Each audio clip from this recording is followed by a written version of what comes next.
Hello, I'm Giles Chichester. I'm MEP for South West England and Gibraltar, and I'm Conservative. Giles, if your party were a biscuit, what biscuit do you think it would be? Well, I've never thought of my party in those terms, so I guess it would either be a digestive biscuit or a ginger nut. And what's your reasons for that? Well, I like both of them. What are the three core aims of your party, would you say simply? Well, we believe in freedom, we believe in responsibility, we believe in enterprise. I like the phrase freedom under the law, perhaps is a better way of describing the freedom. What does freedom mean in your eyes? I guess it means the ability to think and say what you like and do what you like, provided it's not against the law. How do you explain these aims to young people? How do you get your messages out there? Well, I try as much as possible to go and visit schools and colleges and explain to them what I do, try and explain Europe to them, and in the process of that I try and put across the things that I value and believe in. I wouldn't take it full frontal like that and stand up and say these are the core aims of the party. I think that's a bit too direct. I think people get a better impression of you if you talk about things and they gather what they think of you from that. Do you feel more can be done, more should be done to engage with young people in your constituency?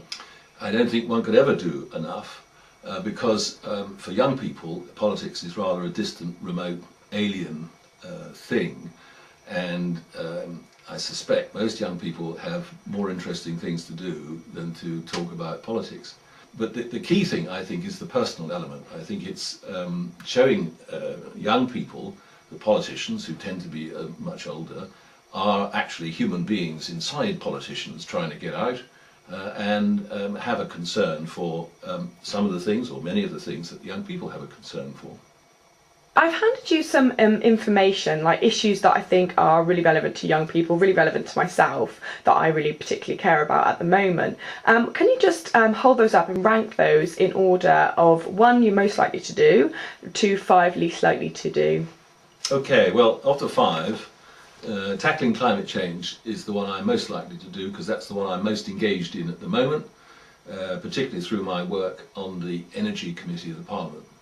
And I think this is a crucial issue to the future of the planet, and I know it's something of great concern to young people, because I get that reaction from young people I talk to. Okay, so that's probably that's the one I'm most engaged in. Next is relieving poverty in the third world, because I believe that we're better off in our country, and it behoves us to think of those who are not so well off, and so I think that's important. We're never going to be able to do enough for them, but I believe that's something we should be aware of. That's number 2.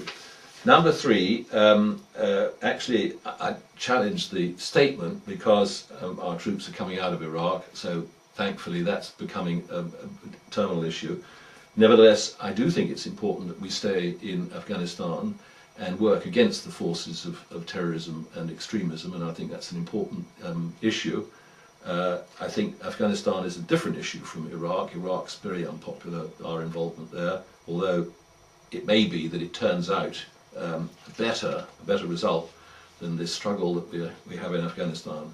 Okay, that's the third one. 4th is developing more affordable housing. Well, actually, that's not for me to do. That's a matter for the government and for local authorities.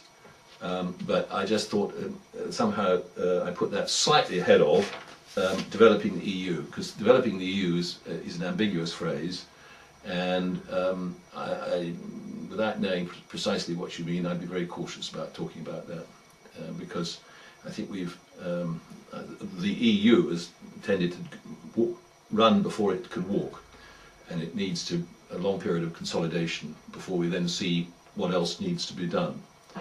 I'm not a supporter of one conference after another trying to think of new things that should be done for the EU. Let's do less and do it better. There's been a lot of talk in the media recently about this idea of protectionism. Would you be able to just explain what that is, and if you think it would aid the current recession? Well, protectionism means putting up barriers to goods and services supplied from other countries that might compete with goods and services that we produce at home.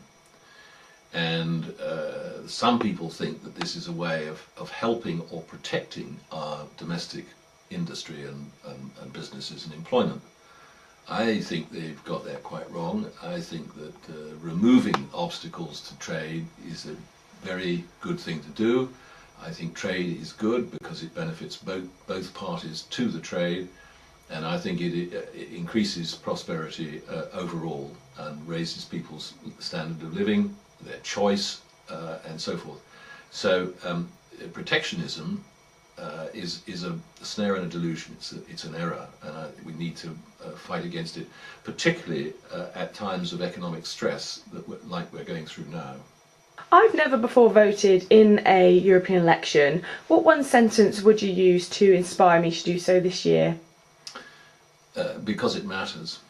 Because it matters who we send to the European Parliament, because the legislation there affects our everyday life.